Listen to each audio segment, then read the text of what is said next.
Olá, começa agora mais um programa da 15ª edição do Fórum Internacional de Televisão, o TV Morfoses. Vamos saber agora quem vai participar desta mesa. Cláudio Magalhães é jornalista com aperfeiçoamento em Public Relations. É especialista em administração mercadológica, mestre em comunicação social e doutor em educação. Professor orientador do mestrado em gestão social, educação e desenvolvimento local e do Instituto de Comunicação e Artes do Centro Universitário UNA. É sócio coordenador do Estudar, acompanhamento educacional. Fundou a Associação Brasileira de Televisão Universitária, onde atualmente exerce o cargo de conselheiro. João Alegria é autor, roteirista, diretor de televisão, escritor e professor. Graduado em História pela Universidade Federal de Ouro Preto e doutor em Educação pela PUC Rio de Janeiro. Trabalhou nas principais emissoras de televisão do Brasil e, desde maio de 2005, ocupa a função de gerente de programação, jornalismo e engenharia do Canal Futura. Terezinha de Almeida é jornalista com MBA em Gestão e Desenvolvimento de Pessoas. Atua na área há 25 anos, tendo experiência em televisão, rádio, jornal impresso, revista e produtora. É gerente de jornalismo e responsável pelo conteúdo do G1 e do Globo Esporte da Rede Vanguarda. Afiliada da Rede Globo, premiada 7 vezes como a melhor TV regional do país.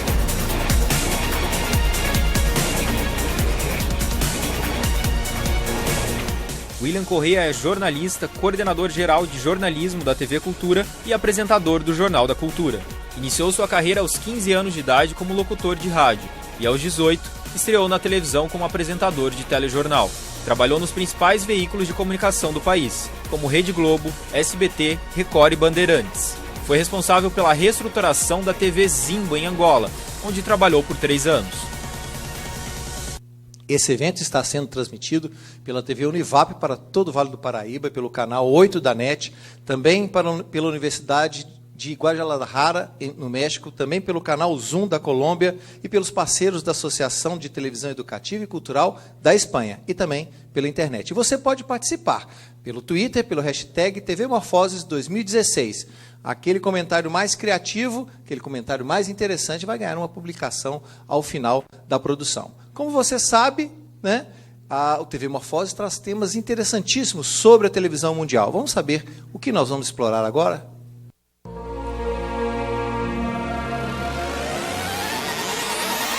As emissoras e os produtores de conteúdo audiovisual estão buscando novas formas de melhorar a experiência para o telespectador. Mas como criar conteúdos para multiplataformas? Como fazer do telespectador um gerador de informação e também como fazer o engajamento de telespectadores? Essas são só algumas perguntas iniciais do 5º programa do TV Morfoses Brasil 2016. Tecnologias inovadoras na geração de informação.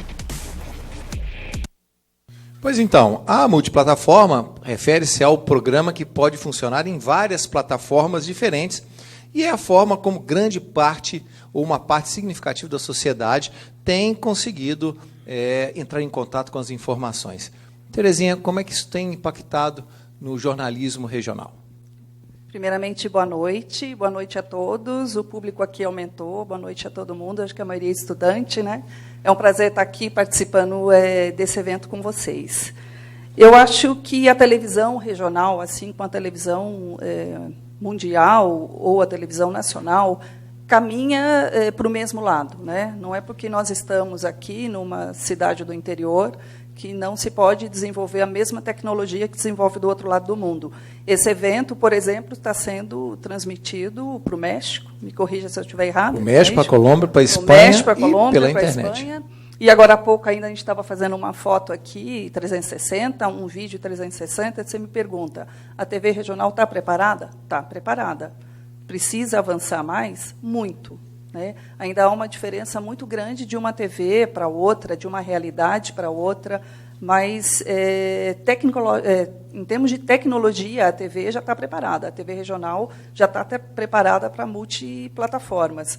E eu acho que essa discussão que a gente está tendo agora aqui é um exemplo disso, é uma prova disso. E quando a gente fala em multiplataforma, a gente não está falando só do telespectador assistir à televisão num celular, ou no ônibus, ou no táxi. É claro que o celular é o mais próximo da nossa realidade, mas multiplataforma é também para o telespectador. né? Não só a gente como transmissor, mas também o telespectador como agente também de interferência na notícia.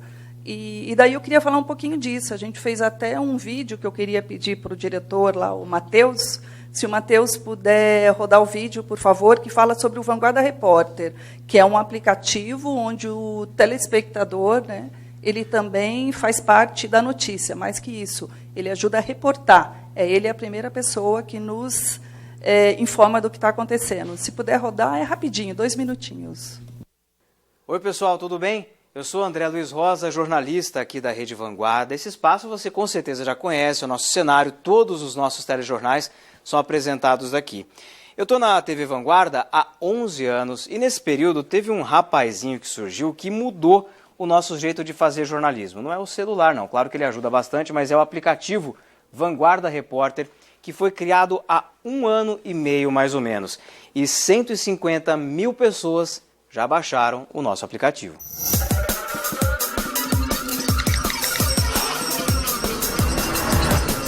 Uma conexão direta com a comunidade. Em 1 ano e meio, o Vanguarda Repórter já recebeu mais de 200 mil sugestões de pauta. São textos, vídeos, fotos.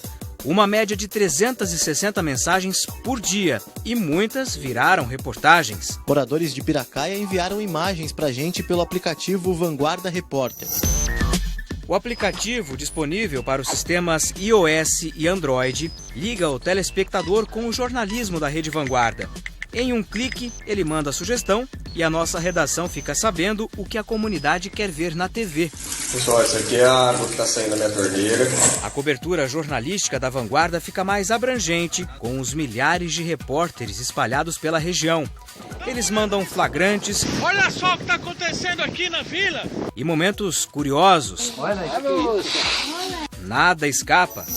O Vanguarda Repórter ainda aumenta a interatividade dos nossos telejornais com o público. Vamos falar do Meu Pai Atleta? Hoje é o último dia para a gente ter a sua participação aqui, dos papais que costumam fazer uma atividade física, né, no clima olímpico por aí. Pelo aplicativo, os nossos repórteres ajudaram a escolher as 7 maravilhas da região. Definidas por vocês que participaram, votaram pelo site, pelo aplicativo, estão sempre participando pelas redes sociais. Canal direto entre você e a Rede Vanguarda, rápido e fácil. Agora, é importante ressaltar que todas as sugestões que chegam para a gente pelo aplicativo Vanguarda Repórter, antes de irem para o ar, elas são checadas e confirmadas pelos nossos jornalistas. Mas com certeza esse aplicativo aqui revolucionou o nosso jeito de fazer jornalismo e facilitou muito a nossa vida de repórter para levar as informações de maneira mais rápida e mais ágil para quem está acompanhando a gente. É isso. Grande abraço para todo mundo. Boa noite para vocês. Está só um exemplo de uma nova plataforma, né? Queria agradecer o André, que está ali, ele que gravou o vídeo. A Elisa, também uma das apresentadoras, também aluna da Univap. E eu acho que é só um exemplo, né? Que eu acho que foi um tremendo sucesso, porque não tem mais como você fazer jornalismo sem a participação do público. Não só para ele nos contar o que está acontecendo, mas principalmente para ele nos contar o que ele quer ver na televisão, o que ele quer ver num telejornal. Eu acho que isso é fundamental, respeitar a opinião do público é fundamental. A gente recebe milhares de sugestões e tudo é muito bem checado antes de ir ao ar, mas é fundamental. Para mim, não existe multiplataforma superior à plataforma televisão, telespectador, né? A gente aqui forma a melhor plataforma de informação. Então, acho que é isso. Legal. William, antes de mais nada, é bom estar do outro lado agora? Ótimo, ótimo. Então, e aí, você acredita... Eu vou aproveitar de ficar te fazendo perguntas em vez de responder. E me conta uma coisa, você acredita que essa gestão de informação, essa geração de informação vai ser cada vez mais segmentada? Olá, tudo bem com vocês? Boa noite, boa noite. Muito bom o seu vídeo, Terezinha. Prazer conhecer também você, João. Bom, eu vou contar uma historinha aqui. Há poucos dias eu estava preparando uma palestra e entrei com o meu iPad no quarto do meu filho, que tem 8 anos de idade, e eu estava procurando uma imagem que representasse os meus 30 anos de televisão, que representasse a evolução desses 30 anos, e achei uma máquina de escrever. Aí eu falei, puxa, eu vou começar essa palestra com isso. E quando eu estava pesquisando lá, meu filhinho olhou para mim e falou, papai, o que é isso aí? Eu falei, nossa, ele não conhece mesmo, né? Eu falei, eu vou usar a linguagem dele para explicar o que é aquilo ali. Aí eu disse, o Rafael, ele tem 8 anos de idade, eu falei, Rafa, isso aí é uma impressora wireless da década de 80. Aí ele olhou para mim assim, e sorriu e baixou o olhar e continuou fazendo o que ele estava fazendo. Curioso é que eu estava no quarto dele, ele estava jogando joguinho pelo celular, com a TV ligada num programa que ele gosta de assistir, e com o computador ligado, tocando uma musiquinha que ele gosta. Aí eu saí daquele quarto ali do meu filho, e ele continuou fazendo o que ele tinha se dispersado ali com a minha máquina de escrever. Eu saí, passei pelo quarto da minha filha, e ela estava estudando, né, na escola, pelo iPad, ela adora o iPad para estudar, com a TV ligada num programa, num seriado que ela gosta, e com o fone de ouvido plugado no celular. Possivelmente estava ouvindo música. O meu filho estava com o celular, a TV e o computador. Minha filha estava com o iPad, o celular e a televisão. E aí eu saí de lá e fui para o meu quarto, estava minha mulher assistindo televisão e conectada, digitando no celular. Quer dizer, televisão e celular, e tinha ainda o cachorrinho Todd ligado na televisão com o meu chinelo na boca. Tem esse detalhe também. Malandro para danar. Quer dizer, chinelo e televisão. Por que eu estou falando isso? Que hoje, o brasileiro, metade do Brasil hoje é online, né? Nós temos 100 milhões de pessoas online, acessando a internet, trabalhando com a internet. E desses 100 milhões, 30% estão acessando 3 telas já. E 63% acessam 2 telas. E acessa de 2 formas, de forma simultânea e de forma sequencial. Sequencial é um pouco menor, só 39%. Simultânea, 61%. Quer dizer, sequencial, ele acessa a tela, sai da tela e vai para outra. Simultânea, ele acessa ao mesmo tempo. Por que eu estou dizendo isso? Para responder a sua pergunta. Hoje, se você não segmentar, você não vai ter esse telespectador. Por quê? Porque ele está disperso. Esse é o grande problema da televisão, a dispersão das pessoas. E as pessoas estão produzindo conteúdo com uma facilidade e uma rapidez muito grande, que nós, da TV, ainda não temos a capacidade de produzir tanto conteúdo que as pessoas esperam da gente. Porque nossa estrutura ainda é muito robótica, muito grande, né? Nós temos grandes estúdios, grandes estruturas. E o que eu vejo hoje, a cada dia, são as pessoas fazendo o seu próprio conteúdo. A internet possibilitou isso, né? Deu voz a todo mundo, né? Você é o senhor de si agora, sou eu. Eu lembro nas grandes empresas no passado, você tinha poucos mandando e vários seguindo aqueles mandamentos, né? Era eu versus eles. Hoje não, todos têm voz. Então é nós versus eles. Exatamente. Então, esse vídeo que foi mostrado aqui pela Terezinha é uma prova disso. O telespectador não quer mais aquela questão, só a via de mão única. Ele quer uma via de mão dupla, ele quer participar do conteúdo porque ele já produz esse conteúdo.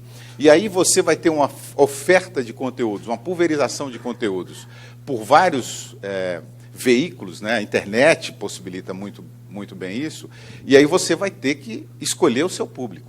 Vai ter que fazer, eu quero aquele determinado público, né? A grande sorte da gente é que, eu vou usar um ditado alemão para acalmar todos nós aqui que estamos em televisão, é que o seu concorrente também tem dúvidas do que fazer ou do que exatamente segmentar. Tem um ditado alemão que diz o seguinte: Deus não deixa a árvore chegar ao céu, né, crescer o suficiente para ela chegar ao céu. É exatamente isso. Muda demais, tudo muda muito rápido hoje em dia. E hoje em dia, nós temos que aprender com essa nova possibilidade de tecnologia e facilidade de se produzir conteúdo. Segmentar é um caminho bom. Não sei se é o melhor, se é o único. Até porque eu acho que ninguém sabe, como eu disse aí, dessa história de Deus do céu e das árvores. Porque o concorrente também não desconhece, né? Eu uso muito meus filhos nas minhas palestras para citá-los e tal. A minha filha é adolescente, ela tem 14 anos de idade, e ela me traz muitos ensinamentos para eu exercer ou para eu atuar na televisão. Falando de segmentação, lá na TV Cultura, a gente pensou, certo dia, a gente precisava de um programa apenas para a web, a gente queria criar um programa só para a web, só para conversar com o povo de mídias sociais. E a gente falou, na conversa lá, não podemos gastar muito dinheiro, até porque é uma TV pública, e nós prestamos conta ao Tribunal de Contas, mas temos que fazer algo que tenha uma comunicação centrada naquele público da internet. E aí o rapaz que é responsável pelas mídias digitais da televisão, ele falou, mas quem é que vai fazer esse conteúdo? Eu falei, não, eu posso fazer momentaneamente, até porque essa linguagem é um pouco distante da linguagem que eu exerço no jornalismo, né? Nós temos uma linguagem que não se aproxima muito desse público da internet, mas a gente vai ter que se virar. E eu usei a minha filha como cobaia. A gente decide, como eu ficava muito tempo no trânsito, e São Paulo, você fica 1 hora para chegar do trabalho, né, para chegar ao seu trabalho. E muitas pessoas negavam entrevistas por conta também da agenda. Eu falei, por que a gente não faz um programa dentro do carro, eu mesmo entrevistando as pessoas que a gente quer entrevistar, que com a linguagem um pouquinho mais próxima desse público da internet, uma coisa mais desprovida de responsabilidade. Porque no Jornal da Cultura eu sou um pouco formal, né? Até porque é o jornal, né? Apesar de eu ser um pouco irresponsável também, eu vejo isso. Às vezes eu beiro a irresponsabilidade nas minhas adequações e minhas perguntas. É bom, às vezes é bom. E eu tenho notado que o público mais jovem está seguindo o Jornal da Cultura exatamente por causa disso. Enfim, aí eu fiz um programa que chama Giro, e que é interessante. Eu vou só rodar um trechinho pequenininho desse Giro, tá no ponto, deve estar no ponto possivelmente, e aí eu comento como é que é essa história desse Giro. Vamos lá, vê se dá um play aí. Eu fiquei sabendo que a senhora estudou em escolas católicas, né? Isso. E que quase foi freira. Mais ou menos isso. O senhor é daqueles que se falam na universidade CDF, né? Eu era bom aluno. Era bom, eu fui o prêmio Rio Branco da faculdade. Ah, lá, tô falando. O melhor aluno.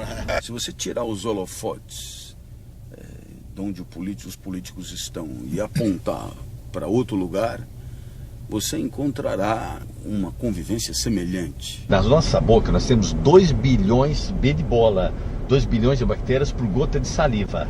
Bilhões? 2 bilhões. Tem gente que fica mais beija quando eu falo isso, William. Essa discussão é uma discussão metafísica, né? O que é música de qualidade? Exatamente. Porque assim, o samba já foi proibido na rua e já foi visto como algo terrível e tal. A Igreja Católica, na Idade Média, resolveu que nós deveríamos nos casar e sermos felizes até que a morte nos separe, né? Isso na Idade Média era mole, porque você casava com 20 e morria com 30. Olha aqui, o Marcelo Taz, ele já ganhou numa eleição. É isso. Do Kassab. Chupa Kassab. Primeira eleição da minha vida eu ganhei do Kassab. Ou se ameaça bater no gol, cai 10 dentro da área, William. Pode reparar, eles não pensam para jogar. A bipolarização ela é um pouco burra, porque ela, ao invés de debater, ela rotula. Ao invés de analisar, ela simplesmente adjetiva. Por que eu trouxe esse exemplo aí? Para mostrar o seguinte, esse programa aí é um giro que eu, de forma descontraída, quer dizer, eu estou segmentando para aquele público da internet, eu desnudo os meus entrevistados. Muitas vezes políticos ou personalidades, autoridades, jogadores, etc., esportistas, músicos. E aí, como eu fiz isso aí? Na verdade, eu coloquei várias câmeras GoPro dentro do carro, tem 4 ou 5 câmeras GoPro, e não só isso. Qual que é o interessante disso aí? A primeira vítima foi minha filha, e ela fez uma avaliação quando eu apresentei esse programa. Ela falou, papai, está faltando o time. Olha para você ver. Quanto tempo que a gente demorou em televisão para entender esse negócio do timing? Ela falou logo de cara que ela assistiu, papai, tem que ter muito corte, que internet é assim, tem que ser tudo cortado rapidamente. E ele é um pouco frenético, esse programa, porque eu fiz um pouco menos corte para mostrar aqui. Eu coloquei umas câmeras GoPro, então eu produzo os meus convidados, eu entrevisto os meus convidados, eu dirijo o carro, eu sou cinegrafista e eu edito o material na minha casa. E eu disponibilizo no meu canal. Quer dizer, você não precisa mais daquelas grandes... Esse é o que é o grande problema da televisão hoje. A gente tem que pensar de que forma nós vamos atingir aquele telespectador que está do outro lado. E aí a segmentação é um bom caminho. É um bom caminho para você pensar o produto para aquele público específico. Não precisava eu colocar um cinegrafista, não sei quantas câmeras, uma estrutura de televisão seguindo e tal, para mostrar algo que, para ter audiência e relevância na internet. A demonstração é que minha filha nesse dia mostrou um moleque chamado Whindersson, que é um garoto que tem 15 milhões de seguidores, que ele é um analista de forma do dia a dia, das questões do dia a dia, dela com certa sátira, né? Aí você fala assim, mas eles não têm conteúdo. Não tem conteúdo para você, talvez não tenha conteúdo acadêmico, mas ele tem um conteúdo que aquelas pessoas estão esperando e querem. E a gente pode, esse produto que eu fiz é exatamente isso, levar um pouquinho de conteúdo para esse público da internet, que muitas vezes as pessoas falam que não tem conteúdo, mas na verdade tem conteúdo. Então a segmentação, a sua pergunta veio em bom momento, que a gente deu uma explicação de que exatamente, eu acho que uma saída para a televisão hoje é segmentar o seu produto e pensar no público que você quer atingir. Legal. Eu queria fazer o depoimento do meu filho também, que tem 8 anos, e que, ao contrário da máquina, eu estava fazendo nós mudamos de casa e ele viu a minha máquina de escrever, que eu guardo até hoje, na minha época também de jornalista. Ele falou, pai, o que é isso? Eu falei, olha, é parecido com o computador. Né? Você está vendo que o teclado é parecido, tem que apertar, tem que fazer força e bota o papel. E ele, olha que legal, posso brincar? Pode, coloca aí. Aí ele foi batendo, eu falei, pai, é melhor que o computador? Eu, é mesmo, Daniel? Por quê? Não, porque você escreve, o papel já vai saindo.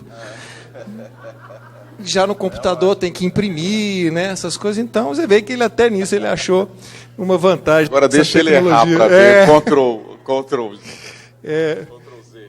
Ô, João, lá na Futura, você andava comentando que há também uma grande tentativa, uma mudança e uma adaptação a esse meio. E uma delas que me chocou e positivamente é a ideia de que a Futura não quer ser mais uma emissora de televisão. Como é que é isso? Não quer. É exatamente isso, porque o Futura, quando surgiu como canal Futura, né, hoje a gente tem até dificuldade de falar canal Futura, a gente fala Futura. O canal Futura, quando surgiu há 19 anos atrás, talvez quase única possibilidade de atingir a quantidade de pessoas que ele queria atingir com conteúdo educativo de qualidade era a televisão. Tá? Era uma plataforma única naquele momento para ter esse tipo de alcance, pensando no Brasil, né? Pensando no iletramento do Brasil que persiste. Então, outras soluções de comunicação, um jornal impresso, por exemplo, há 20 anos atrás, não nos serviria, porque o nosso foco não era o letrado, o graduado, era a pessoa comum, a pessoa fora da escola, a pessoa de hoje, que a gente pode chamar de classe CDE, que é o nosso recorte de público. Então, aquilo era uma solução natural, pensar uma grade de programação, de um serviço de radiodifusão sequencial, com horários fixos para programas educativos e de variedades, de natureza cultural, etc., que funcionou bem durante muitos anos. Porém, o Futura também sempre foi muito antenado, porque, mesmo nessa origem, ele já tinha um departamento de mobilização social, com uma equipe grande de pessoas que já tentava pegar esse conteúdo que ia para a TV e fazer com que ele não morresse na tela, que ele chegasse até outros espaços e fosse apropriado de outras maneiras diferentes daquela transmissão pela TV. Isso, depois de um tempo, teve todo um estudo sobre cauda longa, das diferentes janelas, apropriações, etc., mas mesmo sem ter consciência disso, lá, quando o canal surgiu, ele já fazia esse serviço. O que aconteceu foi que, com a popularização dessas novas tecnologias, ou tecnologias recentes, ou tecnologias digitais, etc., aquilo que era o projeto do canal, a essência do canal, né, ser um projeto de comunicação para a transformação social, de natureza educativa, ela foi se tornando cada vez mais viável. Tá? Porque o mais importante, né, do canal Futura sempre foi o conteúdo que ele veiculava. Então, o canal Futura assinava Futura, o canal do conhecimento. Ou seja, aqui estamos querendo dizer que isso aqui está cheio de conhecimento, já apontando para o conteúdo. Né? Por fim, após esse período, hoje é extremamente claro para nós que o que interessa ao Futura é ser um ator muito importante na produção de conteúdo educativo de qualidade e na curadoria de conteúdo educativo de qualidade. Tá? E isso fica muito claro como a essência do que a gente faz, devido principalmente à reputação que o canal tem. O canal ele é reconhecido como um canal de confiabilidade. As pessoas confiam naquilo que elas veem quando é assinado pelo Futura. Tá? Não apenas quando está na tela do Futura. quando tem a assinatura do Futura. Então, hoje, né, o Futura se entende como uma casa produtora de conteúdo educativo e que faz curadoria de conteúdo educativo de qualidade e que produz, distribui, promove e mobiliza digitalmente em diferentes plataformas a partir desse conteúdo. Então, a tecnologia recente ela tem sido fonte de inspiração e de transformação nos nossos processos e práticas. Vou dar alguns poucos exemplos, como a gente está abrindo na conversa, mas quando eu penso, por exemplo, em produção, hoje o que define modelo de produção do Futura e que a gente chama de produção em rede e não de produção colaborativa. A gente não acha que a gente faz produção colaborativa, a gente acha que a gente faz produção em rede, é um pouco diferente. O que inspirou esse modelo é a metodologia de produção das comunidades de software livre, principalmente a partir das leis de modularidade e de granularidade. Então, essas duas leis, modularidade da produção e granularidade da produção, é o que inspiraram em definir o modelo de produção do futuro. Ou seja, o que a gente faz tem que ser sempre em parceria, tem um espírito comunitário nisso e portanto, tem legitimidade, né?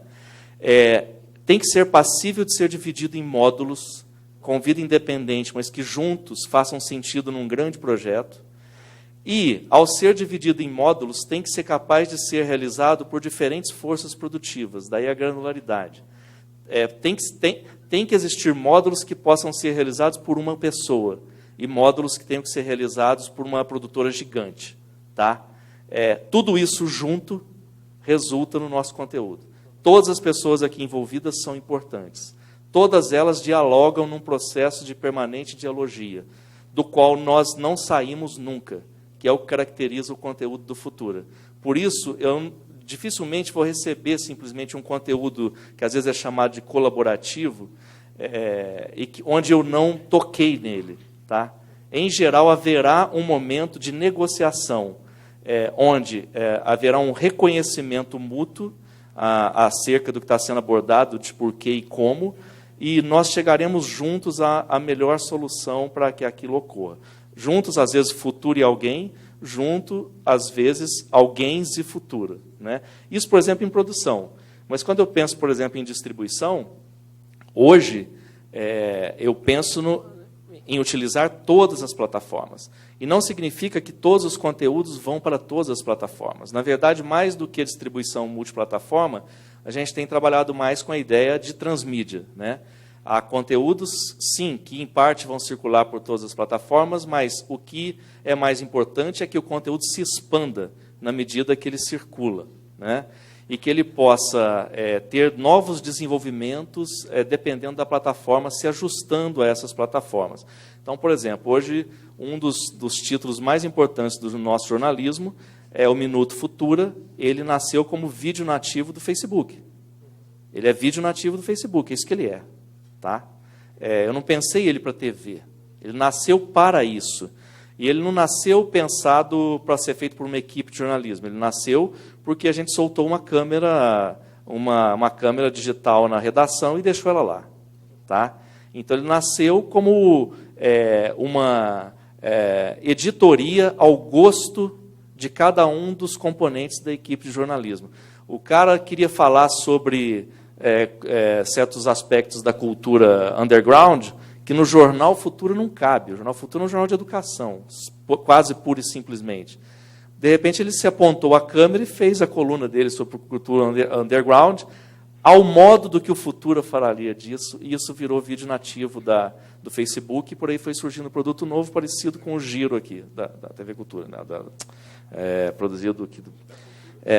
Então, isso, por exemplo, é um exemplo de distribuição. Né? Para o Facebook, o vídeo nativo é importante. Só que hoje em dia, por exemplo, quando eu penso no Facebook, eu queria, e onde eu tenho lá 500 mil seguidores prontos para ver um conteúdo meu, eu gostaria de colocar lá coisas maiores. Então, assim, gostaria de colocar uma coisa de 1 hora. Sim, posso e faço. Porque eu tenho um acordo com o próprio Facebook, que, em função dessa reputação também, hoje me permite colocar longas durações como vídeo nativo dentro do nosso perfil do Facebook. E agora a gente está fazendo os experimentos de transmissão 360 dentro do próprio perfil do Facebook como uma alternativa, né? Mas, às vezes, essas coisas funcionam muito, porque, por exemplo, quando o assunto Escola Sem Partido teve seu auge há mais ou menos 1 mês e meio atrás, e nós fizemos um programa com as 2 principais autoridades sobre o assunto no Brasil, o autor do projeto de lei e o principal opositor dele, esse vídeo foi colocado no perfil do Facebook e em uma semana chegou a 700 mil views dentro do perfil do Facebook, um debate de 1 hora de duração. Tá? Então, esse tipo de encaminhamento do conteúdo correto para a melhor plataforma para ele, a partir dos usuários, talvez seja o segredo, né? E aí, meio para fechar essa primeira fala, também aquela ideia da mobilização hoje ganha uma característica muito importante, que é a da mobilização digital, né? A mobilização digital, o ativismo digital, é uma coisa que está muito presente nos espaços digitais, para além das redes sociais, inclusive. E o Futura sempre teve um DNA mobilizador, entendeu? O Futura é um canal posicionado, tem conteúdo posicionado, né? Então, ele dialoga muito bem com a dinâmica da sociedade, né? Então, tem experimentos que a gente tem feito que são definidores para nós, que tem a ver com mobilização digital, como, por exemplo, o Conselho de Educadores no Futura, que é um grupo fechado do Facebook, tem que ser aprovado para entrar, que hoje tem um pouco mais de 5 mil membros, são professores do Brasil inteiro, principalmente da escola pública, que formam um conselho. Esse conselho ele é permanentemente ativado, né? E ele critica a programação do Futura, ele sugere pautas, ele discute as questões de educação, ele orienta. De lá vêm consultores que acabam fazendo trabalhos para o Futura. De lá surgem vídeos, como, por exemplo, que está sendo fechado agora para estrear ainda esse mês, vídeos bem inesperados. Por exemplo, uma professora de língua portuguesa propôs que a gente fizesse uma série sobre mitologia, que é algo muito querido pelos adolescentes e jovens, e que, em pequenas histórias de animação, explicasse o sentido de várias frases contemporâneas que vêm da mitologia grega clássica e que as pessoas usam até como gíria. Então, a partir da experiência de sala de aula dela, ela trouxe várias expressões que têm a ver com a mitologia grega clássica, e ela mesma escreveu o roteiro para essas pequenas historinhas que nós fizemos a animação lá. Isso é fazer junto, isso é produção em rede, entendeu? E, ao mesmo tempo, resultante de um trabalho de mobilização social. Legal, acho que tem boas esperanças aqui. Posso mexer no angu do William um pouquinho aqui? Pode, claro. Então, o William falou em segmentação, né? A hora que o Cláudio perguntou, é o caminho? A gente não sabe, né? Não sabe, primeiro, porque quando você trabalha, nós temos realidades diferentes, né? Se você trabalha num canal de esporte como o Sport TV, vamos transmitir Olimpíadas? Vamos. 16 canais. Tem audiência para todo mundo? Tem. Mas quando você está numa TV aberta, é muito mais difícil você produzir conteúdo para um público geral do que você fazer um conteúdo para um público segmentado. É muito mais difícil você falar, preciso pensar num programa, e é importante que a gente está no ambiente universitário, que vocês reflitam sobre isso, precisamos pensar num programa que atinja quem? Geralmente, pelo menos o meu chefe, que é o Boni, ele fala para mim, todo mundo. Não, eu queria fazer um programa, porque não quero saber nem só de criança, nem de mulher. É todo mundo. Cada vez mais você vai ter que atingir um universo todo, para tudo quanto é mídia e, principalmente, todo o público. Então, seria mais fácil, realmente, eu segmentar. Aliás, a gente até que faz televisão gosta muito de algumas coisas segmentadas, mas a hora que você vai para o grande público e a hora que você está falando em TV aberta, a segmentação é um caminho difícil de acreditar. Porém, na TV fechada, é o caminho. Só que elas correm em paralelo. A TV aberta tem o princípio de fazer programa para todos os públicos. Quando saiu segmentação aqui, eu fiquei coçando um pouquinho naquela hora, porque talvez a gente venha de uma história recente em que houve uma oposição muito forte entre a ideia de segmentação e a ideia de grade de programação generalista de TV aberta, né? Mas talvez os caminhos não estejam muito nessa oposição. Então, por exemplo, a gente tem feito umas experiências de grade, aí no caso para o canal, né, experiências de grade para o canal, em que a gente tem aprendido um pouco as lições da busca e da... Mas você considera o seu canal segmentado? Não. O meu canal, até esse momento, é um canal de programação típica generalista, que tem programação para todos os públicos, né, colocada ali em diferentes horários, dialoga bastante com uma grade tradicional. Tem uma temática transversal, que é a educação, tem uma mas tem a temática preocupação de ser educação, generalista. Né? Mas o jeito que a gente entende a educação, e aí é um outro capítulo, porque, na verdade, chamar de TV educativa é uma degeneração da legislação brasileira dos anos 60, porque qualquer televisão é educativa, essa distinção ela não faz o menor sentido. Todas as TVs contribuem para que as pessoas se eduquem, porque, na verdade, as pessoas é que se educam. Né?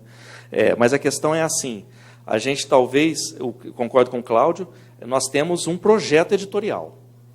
Todas as TVs têm, nós também temos. Então, é possível compor programação generalista com projeto editorial. E se você tem projeto editorial, a experiência do Futura é que o público te busca quando ele sabe que vai encontrar lá o que ele precisa naquele momento. Né? Temos a liberdade de não ser uma TV comercial, portanto, eu não preciso me pagar com o espaço de publicidade. Né? Mas o que acontece, na verdade... E nem ter a audiência como um bicho-papão na sua cabeça também. A audiência é importante. Mas o que eu queria dizer, na verdade, é que é o seguinte, talvez nessa oposição não estejam os caminhos para pensar esse novo ambiente da distribuição de televisão. Né? A gente fez algumas experiências, e eu acho que essa é só mais uma oportunidade, não é a resposta para isso, mas assim, pensar os mecanismos da busca semântica que determinam os processos de consulta contemporânea e de busca por aglutinação de interesses é uma forma bacana de pensar a programação. A gente tem feito várias distribuições em que um título forte e que reúne ao mesmo tempo público e interesse pode fazer, como num modelo atômico, em que você vai aglutinando até um centro de maior força e aquilo vai dispersando depois, você ir colando conteúdos que dialogam com aquele forte, entendeu? Fazendo toda uma faixa de preparação até chegar naquele ponto máximo e depois ir distendendo de novo em direção a um outro ponto máximo de aglutinação semântica de interesse. Então, assim, isso é um modelo, por exemplo, de navegação web que ajuda a repensar mesmo uma grade linear de televisão ao redor de uma certa navegação de públicos por canais. E você consegue ir retendo esse público por mais tempo por uma ideia de modelo atômico de atratividade, assim, sabe? Só para complementar, o seu programa pode sim para a TV aberta, viu, William? Ele não é um programa de canal de YouTube, não, viu? Não, pelo trechinho que eu vi aqui, me pareceu bem interessante. Não, William, eu queria só aproveitar, então, o gancho da Terezinha, que você, embora esteja hoje numa TV pública, você tem a maior parte da sua história foi em TV comercial aberta. Né? Exatamente. E aí, você acha que isso, então, aproveitando a provocação da Terezinha, então, a televisão aberta, então, ela estaria condenada com essa segmentação que o público pede? Pois quando o rádio surgiu, né, em 7 de setembro de 1922, disseram que ia ser o fim do impresso. Quando a TV surgiu em 18 de setembro de 1950, disseram que ia ser o fim do rádio. Quando o DVD surgiu, na década de 90, falaram que ia ser o fim do cinema. E agora a internet falam que vai ser o fim da televisão. O que eu vejo na televisão é o seguinte, por isso que eu falo a segmentação. Nós estamos perdendo audiência. Com certeza estamos perdendo audiência. Estamos perdendo audiência para o YouTube, estamos perdendo audiência para as TVs fechadas. Por que eu acho que nós estamos perdendo audiência? Que a TV aberta se calou, tapou os ouvidos e não está enxergando também, está cega, e não está vendo o que está acontecendo em torno dela. O que o João me falou aqui, a Futura está muito atenta com o futuro, né? Está muito atenta. Esse negócio de pensar um grupo para... pensado de uma forma segmentada e depois ele pulverizou. É curioso isso, você pensar um produto. Esse produto Giro foi uma necessidade. Ele surgiu de uma necessidade de que a gente não tinha equipe. Olha que interessante. Não tinha equipe, precisava fazer um programa de duração de 1 hora e se pensou em ter comentaristas lá. E depois, na hora que percebemos, abrimos um alerta. Opa, nós vamos atingir determinado público que quer o comentário.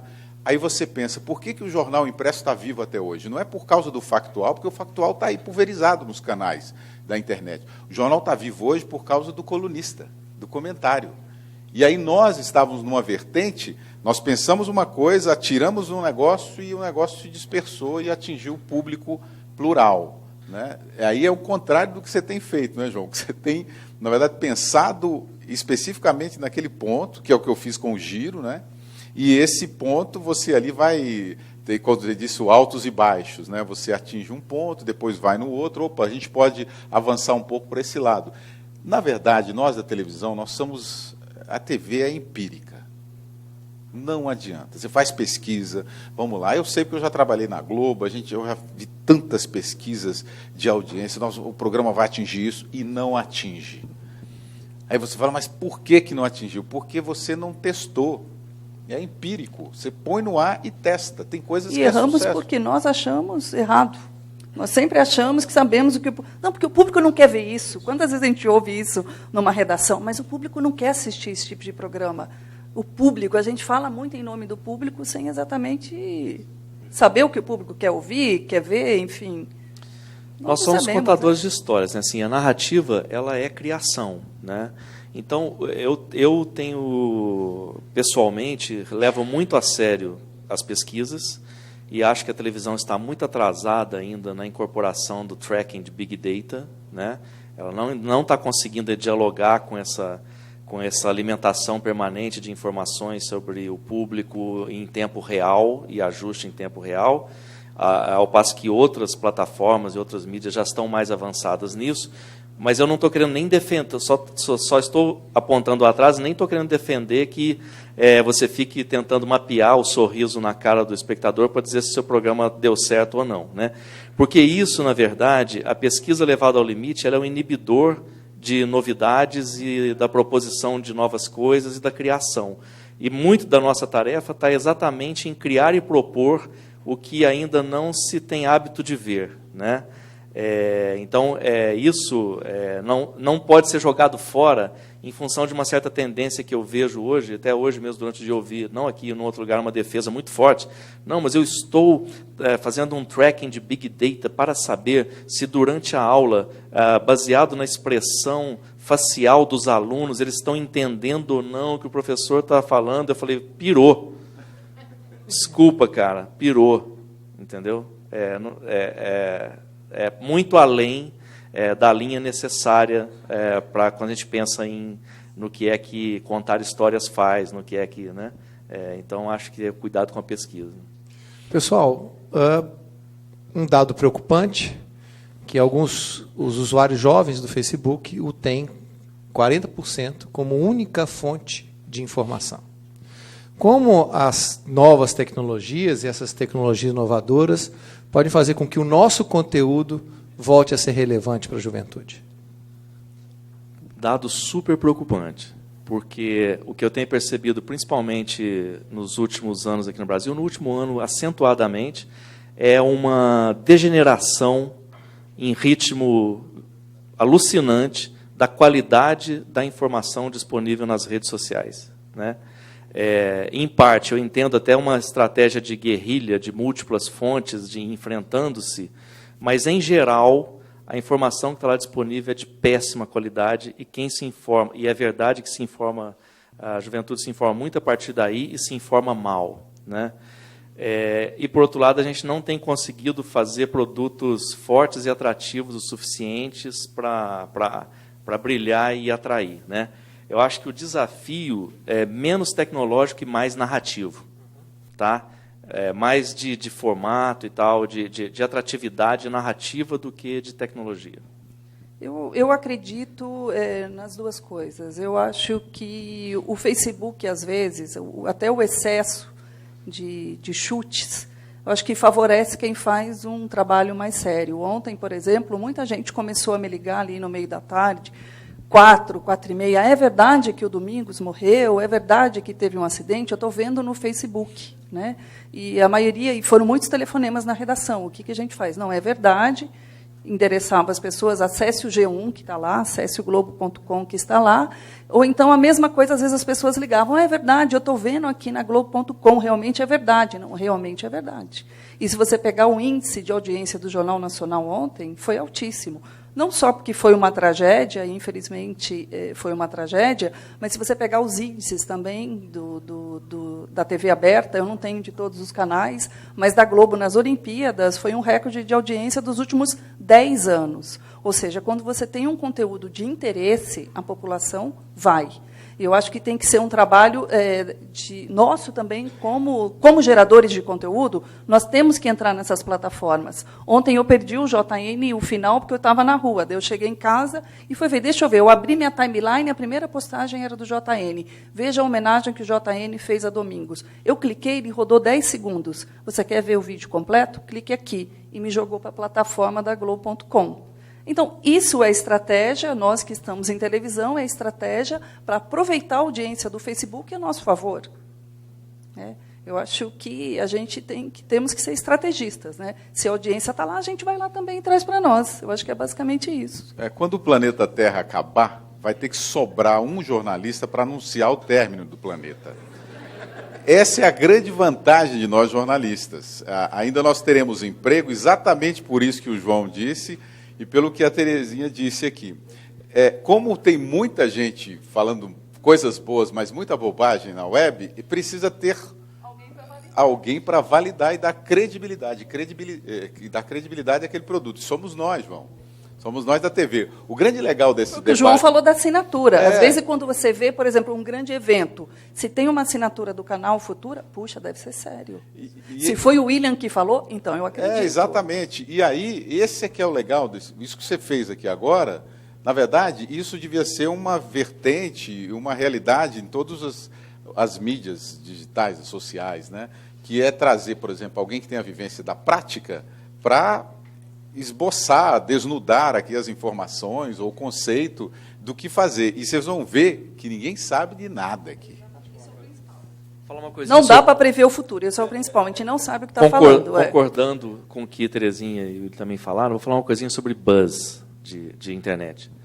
Vejo muitos meios de comunicação, para tentarem alcançar números considerados significativos na internet, entrar no buzz. Então, você pega algo que vem fazendo ali uma onda na internet e associa, por exemplo, uma notícia sua com uma hashtag que tem a ver com uma dessas coisas que estão na crista da onda. Várias pessoas fazem isso. No futuro, proibir. É proibido fazer isso. Porque isso é o que detona a sua reputação. A sua informação, ela tem que, como disse a Terezinha, ela tem que alcançar o público que está interessado nela pela qualidade, porque a credibilidade que ela oferece, essas caronas que você vai pegando em ondas de conversas, às vezes de boatos e tal, mas que te jogam para cima, só servem para corroer a reputação e para o cara deixar de te frequentar depois. E nisso está embutido uma coisa perversa e mal informada, que é tentar jogar para a internet e para todos esses ambientes a lógica da contabilidade numérica da audiência de televisão. Lá na internet os números não funcionam assim. Você pode ter milhões de pessoas que deram like no seu perfil e ter engajamento zero. Na verdade, a relevância dos números da internet tem muito mais a ver com engajamento do que com quantidade de número. No entanto, em geral, por um vício até da quantidade de número, em geral há uma expectativa, às vezes, do seu patrocinador, ele fala assim, mas quantos números deu? Então, por exemplo, quantas pessoas viram, quantos deram like, etc. Mas, por exemplo, nós temos um programa lá chamado Futura Profissão. Futura Profissão, cara, é um programa para jovens que estão meio fazendo ensino médio, que fala de profissões, ou seja, educativo para caraca. Esse programa teve aí na casa de umas 800 a 900 mil visualizações na internet. É pouco. Se eu comparar com Porta dos Fundos, pode parecer que é pouco. Mas quando eu penso o que é esse conteúdo, e quantas vezes ele foi visto, eu falo, opa, peraí, Tem uma coisa aqui que tem uma relevância nesse número. Então, um pouco dessa coisa toda tem que também tomar cuidado para não se encantar só com ter o número, porque a busca desenfreada pelo número derruba muito a reputação. Por isso já surgiu até uma nova especialidade de jornalista, que é analista de mídias sociais. Ele sabe fazer isso muito bem. O que é engajamento, o que é like, se a pessoa entrou lá, viu e leu, ou se ela passou. É uma nova função da nossa carreira que está surgindo com tudo, né? Nós estamos aqui terminando, mas lembrar que, numa mesa anterior, o pessoal até lembrou que, na realidade, o jornalismo acabou entrando numa armadilha que ele mesmo se colocou. Durante muito tempo, a gente vendeu informação. E agora você tem a mídia já dando essa informação o tempo inteiro. E que, na realidade, a gente não devia vender informação, a gente vende credibilidade. Né? E que isso é que efetivamente faz a diferença. E que, durante muito tempo, a gente se acomodou nas televisões abertas, que era sempre o canal da comunicação, e ficamos ali repetindo as mesmas formas, as mesmas maneiras de produzir esse tipo de informação, lembrando que a nossa obrigação era muito mais de transmitir a credibilidade das informações. Eu acho que é um grande desafio que nós estamos tendo que enfrentar e, de uma certa forma, sempre um desafio é bom. Nós estamos terminando, eu queria agradecer mais uma vez a presença e um minutinho de considerações finais para cada um. Por favor, Terezinha, e depois a gente segue o demais da mesa. Queria agradecer, também achei super produtivo aqui o William, uma alegria, não os conhecia pessoalmente, você também. Foi um prazer, espero que tenha sido produtivo. Já que a gente está falando de multiplataformas, eu acho que o que eu espero é que tenha sido produtivo para vocês que estão aqui, que tenha sido produtivo para quem está assistindo, que tenha colocado pelo menos uma pulguinha atrás da orelha para o tema de que precisamos discutir melhor a nossa profissão. Precisamos discutir um pouco melhor o que é jornalismo, sem querer adivinhar o futuro, porque realmente a gente não sabe, a gente não tem a mínima ideia do que vai ser. Estou errada, William? Tá certíssima. Você sabe, me conta, então. Certíssima. Eu queria fazer uma provocação a vocês, que a maioria é estudantes. O Cláudio hoje me falou algo durante o almoço, que é o seguinte, parem de fazer o mesmo, mais do mesmo. Inventem, aproveitem que vocês estão na universidade e apresentem para ele invenções e coisas novas, de que nós não estamos fazendo. A gente quer ver isso. Quando vocês saírem para... Não adianta produzir portfólio para apresentar para a Globo, para a TV Cultura, para a Futura, não. Nós queremos a novidade, algo novo. Porque, geralmente, os alunos fazem isso, preparam um portfólio para a gente de coisas que nós já temos no mercado. Isso não desperta mais o nosso interesse. E eu queria só encerrar dizendo o seguinte, qual que será o futuro da televisão? Ainda bem que a gente não sabe, que aí a gente pode inventar. Mas temos pistas do que não podemos fazer. Meu filho de 8 anos me deu a pista. Ele falou o seguinte, papai, se você não nos acompanhar, a sua TV vai virar peça de museu, igual aquela máquina de escrever. E é exatamente isso que eu tenho aberto à reflexão e pulverizado esses canais. É muito importante um debate como esse, tá? E muito obrigado por participar e por vocês estarem aqui, mas inventem, nos surpreenda. É isso que a gente quer. O televisor e a máquina de escrever vão para o museu, mas a mente que apertava as teclas e que criava conteúdo para outra tela vão seguir em frente, fortes e tranquilas, né? Acho que a televisão é uma coisa mágica, a televisão não acabou, a televisão está vivíssima, a televisão, em muitos momentos, e principalmente naqueles em que você compartilha a experiência de estar à distância, vivendo as mesmas situações, né? Essa televisão live, a televisão da transmissão, a televisão de dentro dos acontecimentos, ela ainda é insuperável, né? É só a gente pensar na grande aldeia olímpica recente, que a gente viveu na abertura das Olimpíadas, etc. É um pouco ingênuo pensar assim, né, que estamos morrendo rapidamente, muito pelo contrário, estamos bastante vivos, fortes, somos uma fonte de informação extremamente importante para grande, acho que talvez ainda a maior parte dos brasileiros, inclusive os jovens, né? E estamos dialogando muito bem com a chegada dessas novas possibilidades que a gente tem de fazer o que a gente gostaria de fazer e pensa que faz da melhor maneira possível, né? Então, eu acho que, para profissionais que estão chegando, deviam olhar tudo isso como uma possibilidade de crescimento, de ampliação de campos de atuação e de novas possibilidades de fazer as coisas que a gente faz, como disse o William, né? Acho que tem 3 exemplos aqui de pessoas mais experientes, vamos dizer assim, que não estão, em nenhum momento aqui, manifestaram medo ou angústia ou dificuldade de se aproximar desse mundo bem mais interessante, inclusive, do que foi o mundo da nossa juventude. Hoje nós temos acesso a coisas que nos mobilizam, que nos encantam, e que a gente não era tão simples assim quando fomos jovens, né?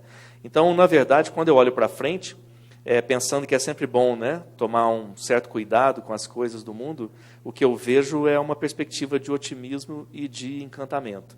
Eu vejo um futuro melhor. Legal. E olha só, eu também não sou partidário de que a televisão vai acabar, ao contrário, eu sou um ferrenho admirador e sei que ela não vai acabar por todos esses motivos que vocês elencaram. Mas uma vez eu conversei com alguém pessimista e que acha que a televisão vai acabar, mas ele falou uma frase muito interessante, é um ex-diretor da EBC, que infelizmente eu não vou lembrar do nome aqui agora, mas dizendo que a televisão é como um elefante, que vai estar indo para o cemitério, mas que vai derrubar muita árvore ainda no caminho. Eu queria agradecer a presença de vocês e também da sua audiência. Lembrando que TV Morfoses ainda não acabou não, hein? Ainda temos mais uma mesa, agora às 21h30, plataformas digitais de conteúdo audiovisual educacional. Portanto, fique aí e acompanhe mais uma programação da TV Univap. Daqui a pouco a gente volta.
Productores, realizadores, youtubers, animadores, TV makers.